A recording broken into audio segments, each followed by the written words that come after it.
我们人类是从哪里来，又是因何而存在？这样的大哉问，从古到今始终存在。几千年来，我们无法停止探索的脚步。但就如同大自然中任何奥秘的发现，一开始提出时的大胆想象，经常会被当代嘲讽或是冷对，总是必须经历多次验证突破，才能家喻户晓。而这个历程，有时会长达100年。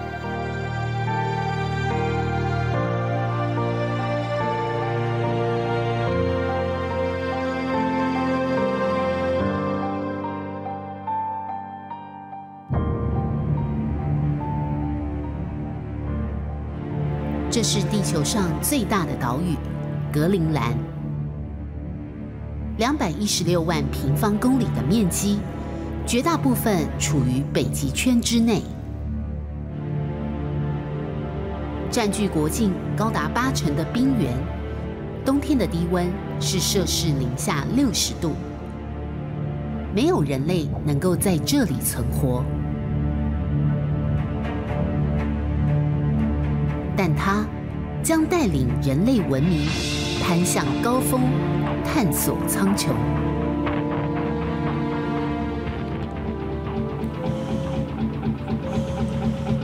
巴尔的摩，美国东岸大城，也是美国主要的海港城市。从台湾飞行加上转机到这里，已经超过24小时。而我们千里迢迢来到这边，是为了要和一群天文学家会面。因为一项跨国际、划时代的天文科研计划即将从这里展开，那就是我们人类终于有可能解开困惑我们长达100年的谜团——黑洞。天哪，我们那个摄影团队他们的机票有问题哦。你找一下Commander好了，你跟Commander讲看一下到底怎么回事，不是已经登机了吗？陈明堂博士从夏威夷飞来会面，他正是此次天文计划的负责人。但巴尔的摩只是我们的起点，最终站是位在格陵兰的美军基地。1年之前，我们向美国空军提出申请，经过层层审核，终于取得通行证。但此刻显然有了变数。其实我们现在会有一点点紧张担心，就是因为我们现在要所乘坐的呢会是美国的军机，那当然军机它第一优先是美国的军人，所以只要一旦遇到演习或者说他们有别的特殊的任务的话，那科学研究专家，然后还有像是我们跟随要拍摄的人员，可能都会因此而被挤掉位置。All right, then we'll see then. So we should go to the counter tonight, 7:30. 大概是我们目前能够确定的就是这样子而已了，一切还是在于他们军方掌控里头。就是我们必须要等到了柜台之后，我们才会确定我们到底可不可以搭上这一班飞机。对，我们名字应该都在上面了。就1个礼拜就是这班飞机。那所以意思是说，如果我们今天搭不上的话，那就下礼拜了。来自各国的科学家也陆续会合。待会我们拿这张会去换他的登机证。OK， 这张电子机票跟我们一般看到的真的不太一样。名字，然后从巴尔的摩华盛顿国际机场，目的地是美国图勒空军基地。然后他要求我们在晚上7点50分要出现，然后但是起飞时间其实是凌晨的1点50分。换句话说，我们必须要在6个小时之前就要在柜台报到。但在不确定是否能顺利登机之前，大家能做的只有等待。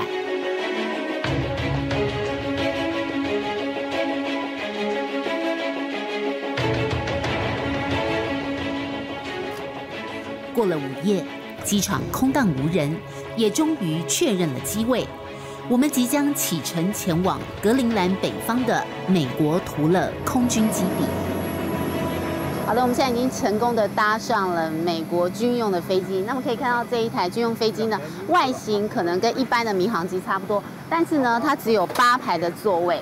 然后那前方呢，就是一些包括军用的一些补给品，然后所有基地他们军人还有工作人员可能会需要的一些东西都在前面。那当然我们是没有办法过去，所以现在可以看到的位置呢，就是像现在眼前只有8排的位置，只有48个位置，所以当时非常的担心，说我们可能会因此，如果有很多军人需要搭这班飞机的话，我们可能会被挤下飞机。但现在幸好呢，在这一班飞机并没有满。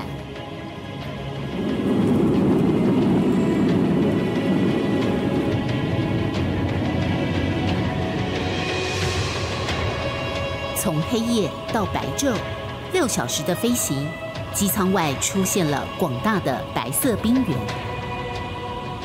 这是地球上最大的岛屿，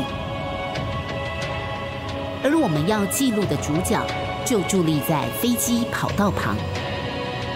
你现在所看到的就是国际间最受瞩目的格陵兰望远镜，它巨大的机身有20公尺高，相当于5、6层楼。而它的主镜面直径达到12公尺，如果再加上两边的接收器，它的重量到达200公吨，造价800万美金。原本是美国国家科学基金会专为南美洲沙漠所设计的望远镜，后来释出征求更卓越的天文计划，于是台湾中研院天文所主导，和美国史密松天文台、美国国家电波天文台以及麻省理工学院共同合作。他们提出了一项计划，就是在格陵兰设置望远镜，结果打败了所有国际竞争对手，取得使用权。而他们要观测的目标，就是人类最渴望了解的黑洞。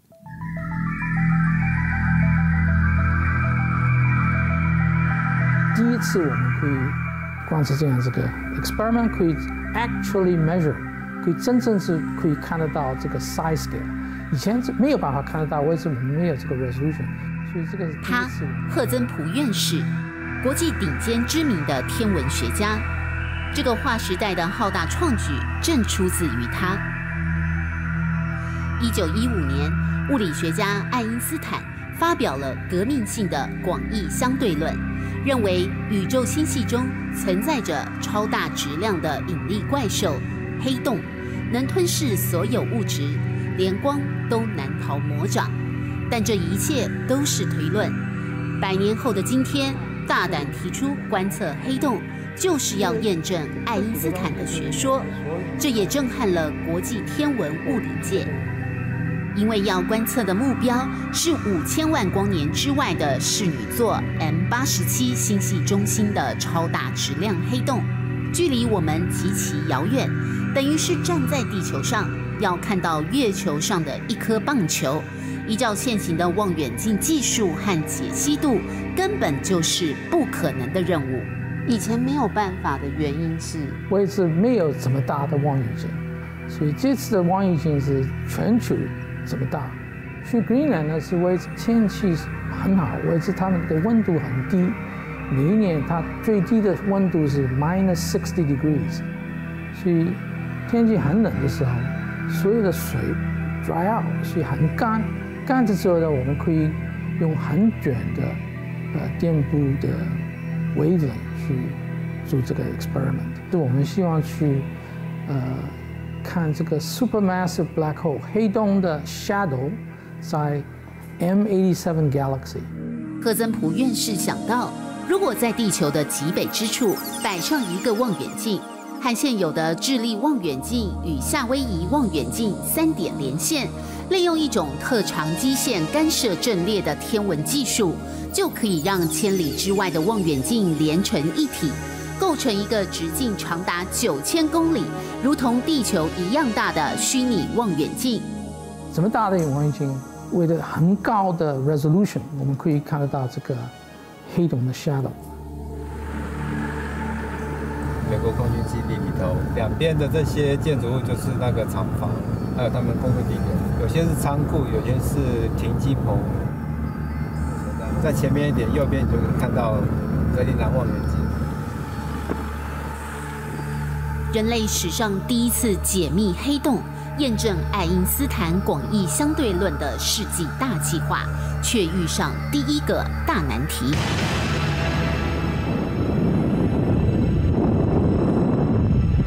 因为望远镜原本是为沙漠而设计，但要从摄氏40度高温的环境搬到零下60度的北极圈，该如何克服这高达100度的温差？几乎把它全部都拆掉了，换了很多东西，加了很多隔热材料，所有的电子零件必须把它换成能够低温耐寒的，在零下-70度C 还能够存活的第一个望远镜。Most of the refurbishment of that telescope to prepare it for the Arctic environment. Remember, it started its life as a prototype for a high and dry desert environment. Yeah. We basically have a desert here, but it's much colder than its minus design. 60 It's something like that. minus 60, incredible. 这两个机房是原来不存在的，望远镜的一些设备它是摆在外面，铺露在外面的。那我们不行啊，仪器设备都必须要在比较温暖的屋子里就对了。我们所有的仪器设备，还有所有望远镜的电子设备、零组件，甚至一个小小的电风扇，全部要再放在机房里头。两个机房是made in台湾的，那是低温缸。一般的缸，如果说你在低温下面，你到零下-40度、-50度的时候，它会变很脆。很脆的话，它容易会塌陷，因为它会变形，就可能崩解变形。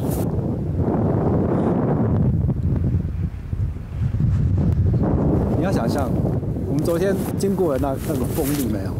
那是小 case， 大 case 的话可以到达每小时200英里那种飓风。这些钢材结构就是必须要能够把我们整个望远镜在那么艰困的环境之下，还能够保持一体，不要到处飞走啊。You can see the little pie segment. So imagine that was all in pieces. And it all had to be put together in a cold hangar, working in an environment like this, okay? It gets cold. As soon as the wind picks up, it is just bone-chilling cold out here. 你现在看到的主镜面，这些是铝材、铝板。那铝板的话，它在背后的话，我们有贴了加热片。我们的天线还有另外一个跟原来的设计很不一样的地方，是我们加了一个除冰系统。你只要一结冰下去的话，我们除不掉，它会整个结冰的。结冰的话，那我们镜子就完全没有办法观测。如果万一这样发生的话，那是一个非常糟糕的状况。Disaster。所有暴露在外面的钢铁结构，所有的材料结构，不光只是钢铁结构而已，所有的材料结构都一定要耐低温。小到一颗铆钉，小到一颗铁钉，小到一颗螺丝，都是要用低温，适合在低温下面工作的。中研院和中科院花了3年时间，终于将这座沙漠原型机彻底改造成能够抵御零下70度低温环境的极地望远镜。台湾设计和台湾制造，在极北的格陵兰展现了人类在天文科技领域的卓越超凡。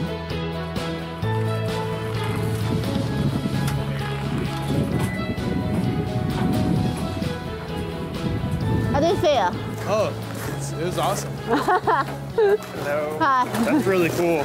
Really cool, right? That's really cool. It's your first time to see this kind of a telescope? Oh, yeah.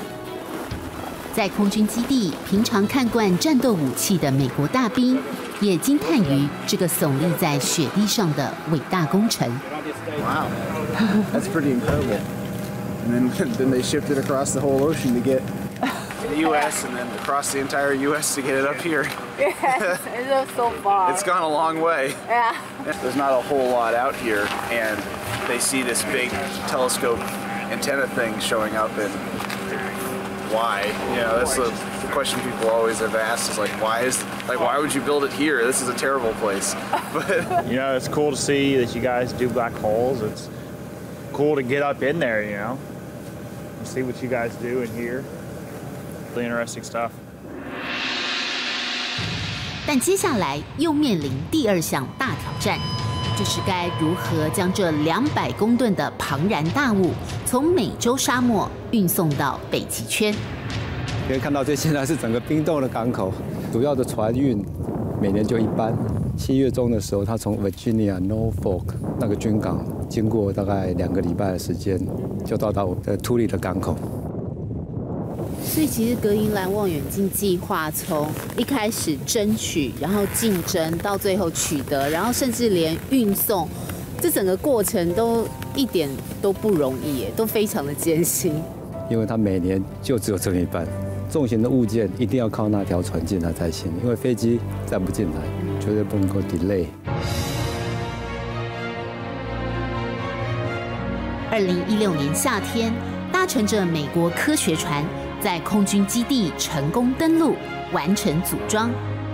同时间，来自台湾、美国、日本、印度的跨国研究团队也正式成军。工程浩大的世纪天文观测计划终于正式启动。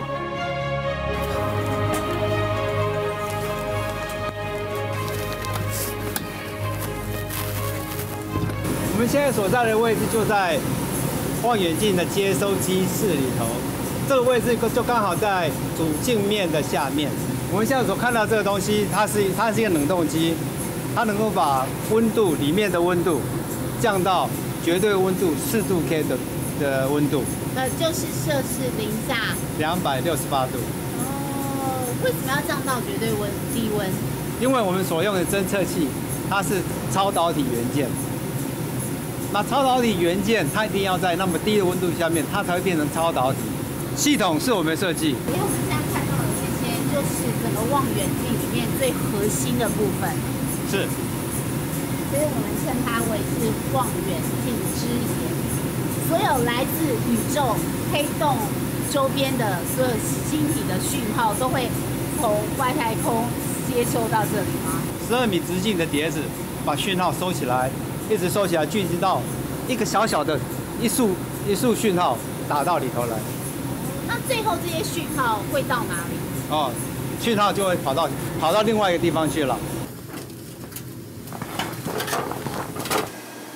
这机房呢，它包含了所有的记录资料的硬碟，都在这间机房里头。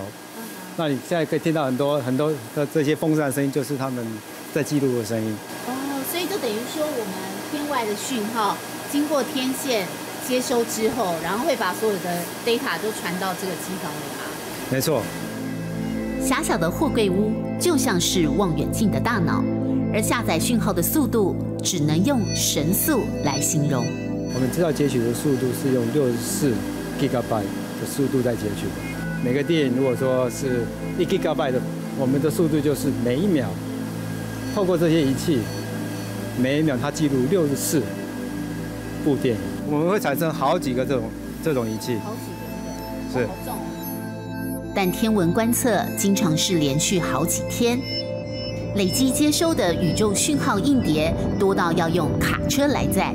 之后送到麻省理工学院资料处理，通常分析要花上1个月时间。相关成功了以后，它才会做影像处理。这影像处理有可能3个月，有可能1年，不一定，要看我们观测到的资料的质量。科学家不是说我看到一个影子就说这是一个黑洞，分成2组人，完全独立的2组人来做分析，他们用他们自己想出来的方法。那互相攻击对方，一个辩证的方式。对，用一种我们内部辩证的方式，去达到共同的结果，然后确认那个结果无误，完全正确，我们才能够说我们成功的观测到黑洞。对，那你看我们一次观测要使用多少的硬碟？那这些硬碟呢，就一直在抽换，那甚至这些多余预备的硬碟都放在箱子里头。然后科学家的工作本来工作环境都是这么杂乱的，对，所以看起来是一个很简陋、杂乱的小货柜屋办公室，但其实最重要的资料，最后接收都是在这里。对啊，你看爱因斯坦他头发是乱七八糟的，因为他工作地点就在这边。接着我们到我们的望远镜的控制室。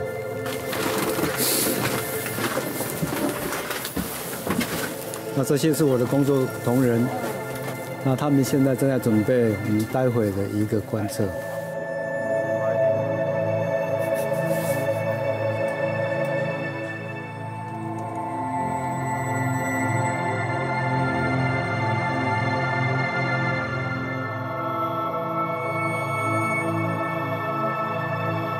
现在时间是凌晨12点35分，但是因为北极圈已经逐渐进入永昼的阶段，所以可以看到现在天空还是呈现一个淡蓝色，在这里几乎已经没有黑夜。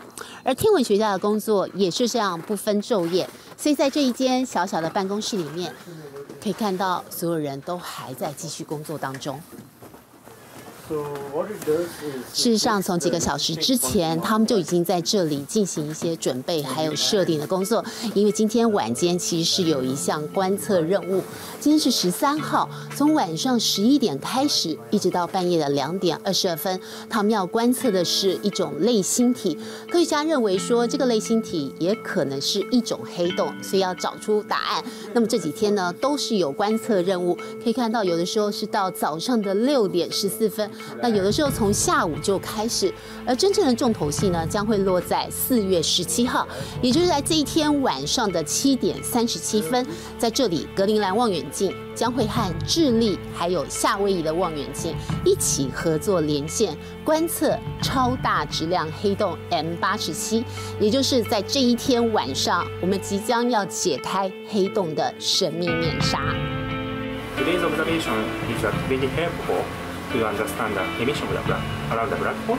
How can I say complementary to the next week's observation. So it's very important. How many hours? Another 12 hours. 12 hours? I think more around 7 a.m. 浅田圭一博士，特长基线干涉测量法的知名专家，原本任职日本宇宙科学研究所。2009年加入台湾中研院，担任格陵兰望远镜计划科学家，也是观测团队的 leader。探索黑洞是他20年天文经验中最向往的目标。哇 ，the second cold? Yeah. You drank Yes. tonight? My first visit is last February, so it's coldest time, almost, and dark. Sun never go up. Many our colleagues say spending a long time in the dark, just depressed. I'm okay as far as I have beer. So. Drink beer. 彻夜未眠，对着一堆数据、坐标和未解读的讯号，天文学家和科学家们各自有提神饮料之外，有时候也得苦中作乐，自娱于人。对这些驻点的科学家们来说，观测黑洞的任务有时就像黑洞本身，不仅挑战人类心智，也弯曲了现实。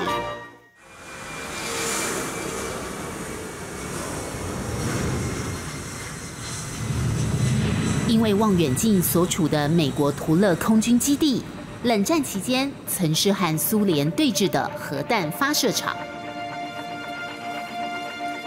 目前更是美国武装部队部署最北的军事重地，设有铺路爪长程预警雷达，监控着北极领空以及太空监视。1943年建立以来，只有军队和科研人员进驻，没有一般居民。手机在这里完全没讯号，人员货物进出只能靠1周1班的军用运输机。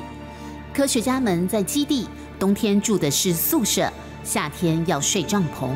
当地只有一间和大兵们共享的餐厅和小超市，只是货架上经常空荡荡。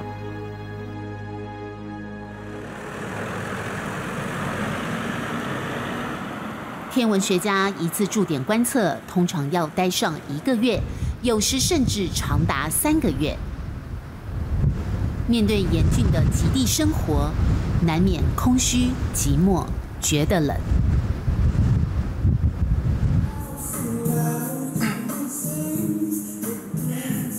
刚举这个多重？100出头公斤，然后设备该有都有。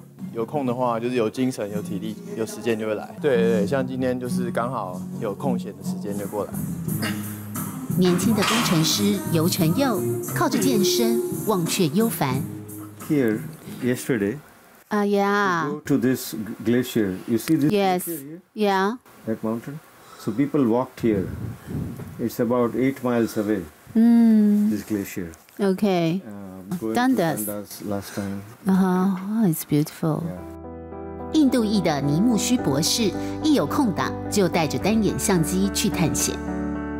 去年9月，还目睹了北极熊吃掉一头麝香牛的景象。It's about 5 miles from the telescope. Polar bears? Polar bear, yeah. Oh, really? 5 miles Yeah, about 5 away from? miles this way. 会觉得很平淡无聊吗？是很单调，但是无聊嘛也不会，因为每天都有解决不完的问题，但是是一个放空的好地方。就像现在眼前看到白茫茫的一片，是可以放空。那单调的时候会想家吗？会啊，当然会想家，是啊。那你想家的时候怎么办？还是要看照片。Normally, my stay here is 3 weeks, and including traveling time, then it's nearly 1 month I'm absent. And yeah, my kids change very quickly right now, so you miss it? Yeah, I miss my family, of course. You miss family, Yeah. and you missed his grow up. I'll grow up, yeah. After 1 month, he's very different from what I know. Yeah, I feel a bit sad because I cannot see him and my wife for at least 1 month. Yeah, but I'm actually quite happy to work here. So excited but a bit sad. Yeah, I mean both feelings. Yeah, complicated. 科学家们的宿舍。哇，好香 ！What's this? Pork. Pork? Yeah, miso pork. Miso pork. It's Japanese style. Yeah, Japanese style. I'm Wow. Japanese. You must miss your home taste, Yes, home that's dish, right. That's right. Yeah, cooking makes me very relaxed. So I like cooking. Because during a cooking, I do not need to think more things. So it can cure your homesick? Yeah, I can cure my home by cooking.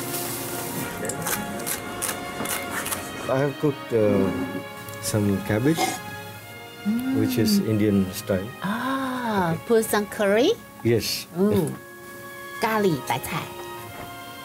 And this is dal. There are different type of beans. But it's also in It's spicy. Indian Yeah, it's food, Indian, right? yeah. 他说日本人他会煮他日本菜，然后就有人在家的感觉。那 Nimesh 他是印度人，他煮他印度菜。那我的话煮我煮我想吃的菜，所以吧，或许不管我们再怎么说，怎么多么不想家，终究我们的身体还是会把我们带到我们想要的地方去。想要的家乡味。这是我们的台湾米粉。哦。小小的科学家宿舍，一时之间充满了台湾古早味、日本烧肉味以及印度香料，菜香混着浓浓乡愁。这一晚弥漫了北极圈。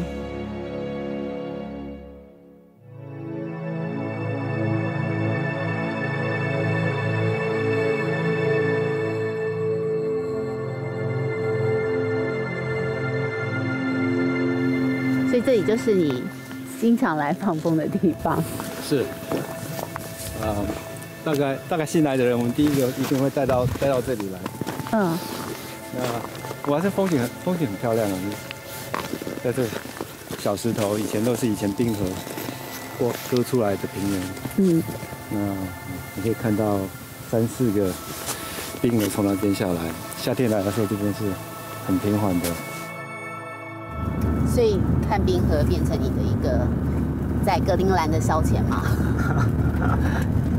可以说这边放风的地方，对不对？因为这个离我们工作地点不会太远，可以来这边看看。我们听音乐好不好？好，要听什么？我看有什么。哎，是莫扎呢。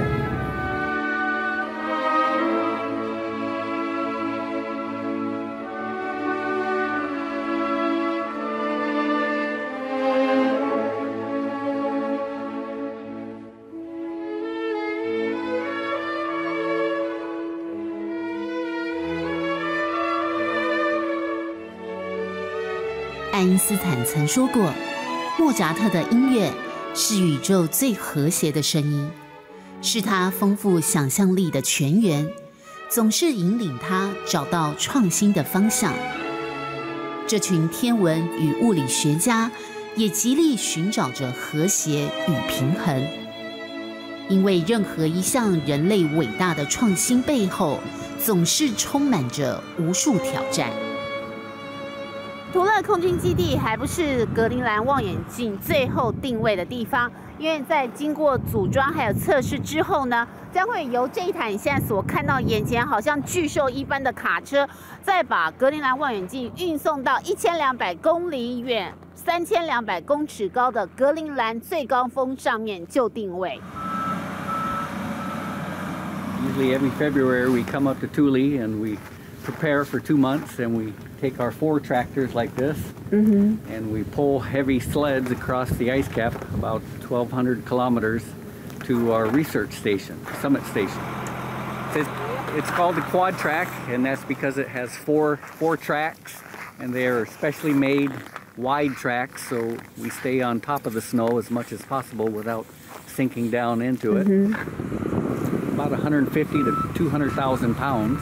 Wow. So it's so heavy. Very heavy. And so we go very slow when we're pulling in, and it takes us up to 6 weeks. For 6 weeks? 6 weeks to get up to Summit Station, and then we can get back in half that time usually. Oh my God. So it's very slow, maybe 4, 5, 6, 7 kilometers per hour going in. So almost a walking pace. Oh, why is it so slow? Because we have to go up a lot of hills, down a lot of valleys, and sometimes the hills, the loads are so heavy one tractor can't do it. So we have to take 3 or 4 tractors to pull one sled up a hill. Then all the tractors have to go back down and get the next sled, pull it up. Wow, so it's a very difficult work. Yeah, it's slow, very slow, but you have to be patient. Looking for a supermassive black hole. Yeah, you know. I've heard a lot about it, and I've talked with all the people here, and I've read a lot, and yeah, it's very interesting, and I hope to, and I'm planning on being a part of the trip to bring the telescope up to Summit.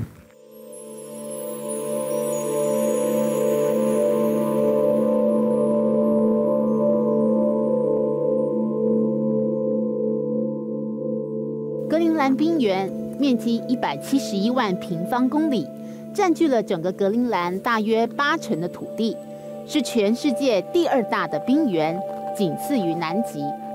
这里冰原的平均厚度大约都在2000公尺，而最厚的还会超过3000公尺。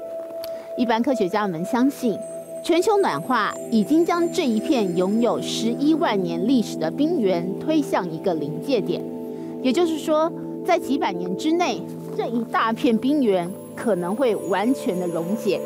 而如果真的是如此的话，到时候海平面会上升超过7公尺，而全球主要国家的沿海城市都会被淹没在海平面以下，而当然也包括台湾在内。格陵兰冰原浩大凛冽地坐落在眼前，而融化锻炼的冰脊切面正清楚记录着全球暖化的现在进行式。这个地点就是未来我们要上格陵兰高点的一个转接点。那我们需要有一个很好的点，这个地方一定要干燥，而且要高，所以一定要高原，最好是高山上的沙漠。唯一找得到的地方就是在格陵兰的冰原上，它是一个冷冻的沙漠。它在3200公尺，已经超出大部分的水汽了，又很冷，也可以到达零下-40、-50度。那这样子的话，它在整个大气的透明度，对无线电波来讲是非常清晰的。这边是最好的地点，没有其他地方有像这样的条件。那个冰块碧绿色的冰面很漂亮哦。以前的话，这整个冰脊是一直延伸到这里来。到这边过去。那我们现在所站的地方都是冰，都是冰脊。冰河形成了一个很特殊的现象，它会形成这一零的冰脊。它这个冰脊特别，这个冰脊是延伸到整个过来这边，是连接到这一块地方。对，那所以这边叫做 ice bridge，原来是叫 Ice Bridge， 冰桥是冰桥。可是现在没有看到桥了。最近气候越变越温暖，所以我们去年来的时候，那边还突出一块出来，已经断了，已经断了没有错，但是它是更往前，更靠近这边的。但是我想过去这半年，它又掉了一块下去了，所以表示全球气温是越来越暖和的。这是很明显的一个事实啊。美丽冰脊背后的真相让人触目惊心，这也冲击着格陵兰望远镜未来的命运。冰原不是实地，冰原是会移动的。那以高原那边的冰原移动速度，一年它大概要移动1公尺。准确度或是校正位置，是不是都会有所影响？当然有影响。追求软化嘛，你可以想象，特别是在比较低一点的地方，就是像我们站的地方，那这些冰它会越来越暖，越来越不稳固，所以我们在转运的时候，特别在运输的时候，其实会有一些危机，是非常危险的。从这边70、100公里，你这一段路程里头是最危险的，因为软化冰块容易碎裂，这些细缝容易开起来，必须要先做地形的survey，还有上冰原去看那个去年的那些细缝是不是变得更大啦。那我们预备说，所有的望远镜应该可以在零下-70度的时候，它应该还没有问题。但是机器可以忍受零下70度。那人不可能，人要穿温暖一点，更多的准备的。咬紧牙根了。I'm long time ago. I read the book, which actually a diary of the Scott Amundsen. Captain Scott to the South Pole. Captain. Yeah. So the hero actually to South Pole. One of my heroes. So I'm very happy to have such similar experience. Yeah. Similar experience like Captain Scott. Yeah. 大气决定观测条件，地理决定观测位置。尽管人类科技文明已经能在这片极地上探索苍穹，但在大自然面前，我们人类也只能谦卑臣服。大气决定观测条件，地理决定观测位置。尽管人类科技文明已经能在这片极地上探索苍穹，但在大自然面前，我们人类也只能谦卑臣服。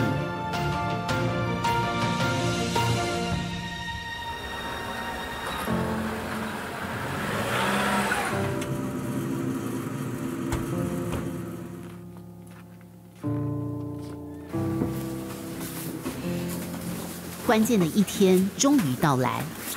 Today is the big day, right? Yes. Yeah, exciting.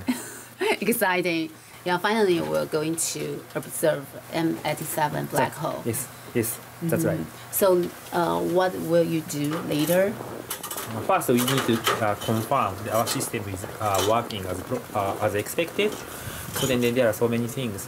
First, then we can move the telescope as we expected.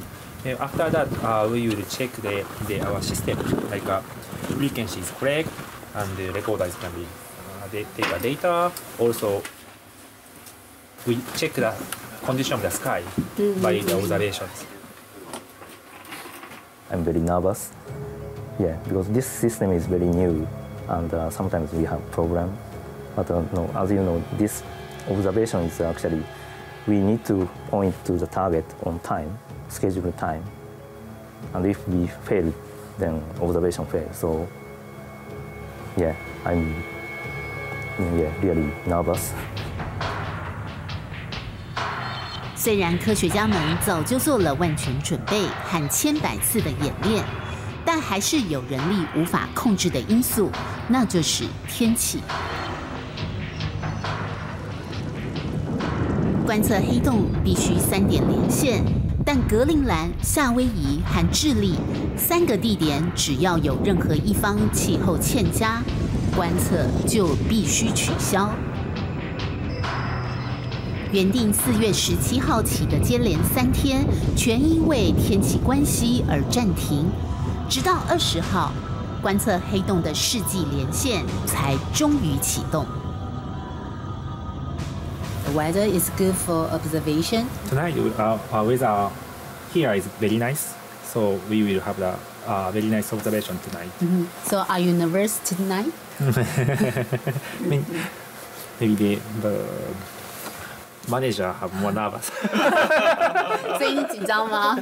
当然是，不紧张还好啦，对不对？但是这是一个很 exciting 的一个 moment 这一天，我们准备了这7年来，就一直到今天，我们第一次参与 EHT Event Horizon Telescope 对 M87 的一个观测。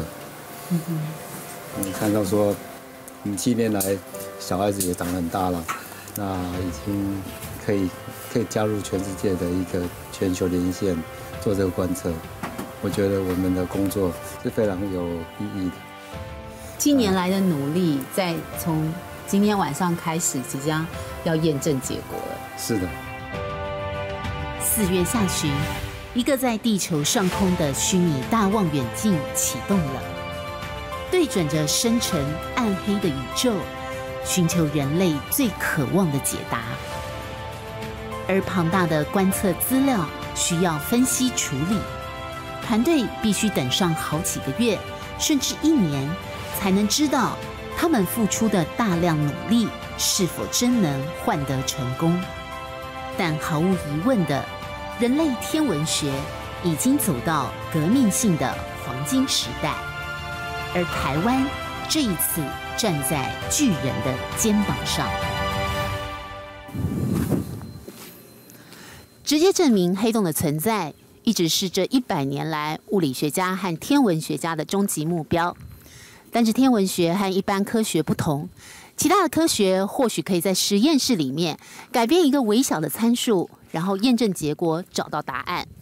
但是天文学，整个宇宙都是他们的实验室，但他们不能改变日月星辰，甚至黑洞。他们能做的只有等待，在这样的冰天雪地里，等待一个来自宇宙的讯号，然后解读讯号，找到答案。没有任何取巧快速的方式，但或许这就是宇宙运行的自然法则。We are all very excited and really looking forward to some exciting results of the imaging the black hole in M87, of rebuilding this antenna, this very high precision antenna in such an extreme environment. Has happened so efficiently over such a short period of time. We got the parts here 2 years ago, and now we already have a working radio telescope.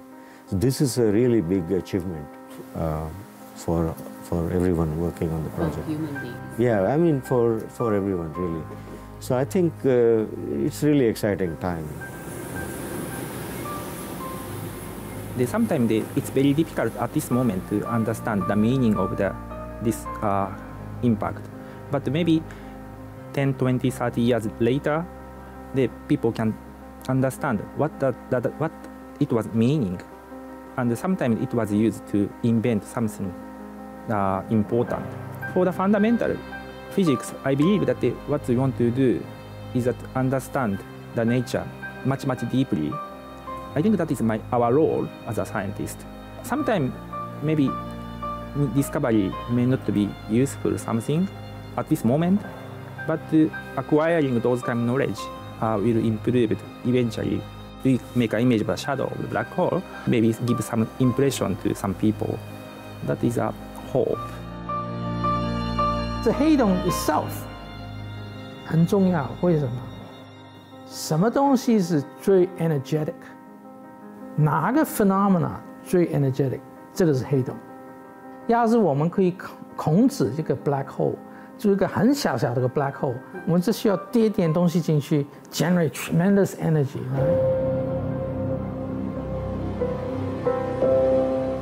我们的目标是要第一次去证实黑洞的影像，这是黑洞的存在。这个以现代科学来讲，这是一个科学的最前沿，在拓展我们的知识。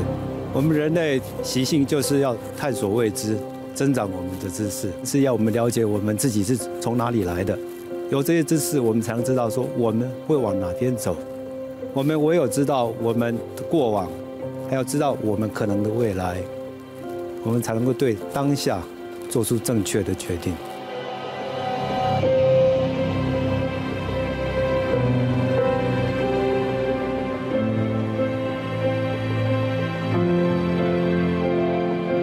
100年前，爱因斯坦写下广义相对论，让后世谱写宇宙大历史。他的预言远远超前当代的科学思维和观察技术。100年后的今天，一群天文学家与科学家离家万里，在这极北岛屿忍受严寒、孤寂与永夜永昼的单调乏味，执着地追寻着来自遥远星空背后的宇宙真相。不久的将来，在你我有生之年，都将有幸一睹那黑洞的真切模样。现实可能比想象的更为神奇。只是在我们找到自然万象的解答之后，当人类理性获得终极胜利之时，我们是否也终将了解造物者创造宇宙万物的真正旨意？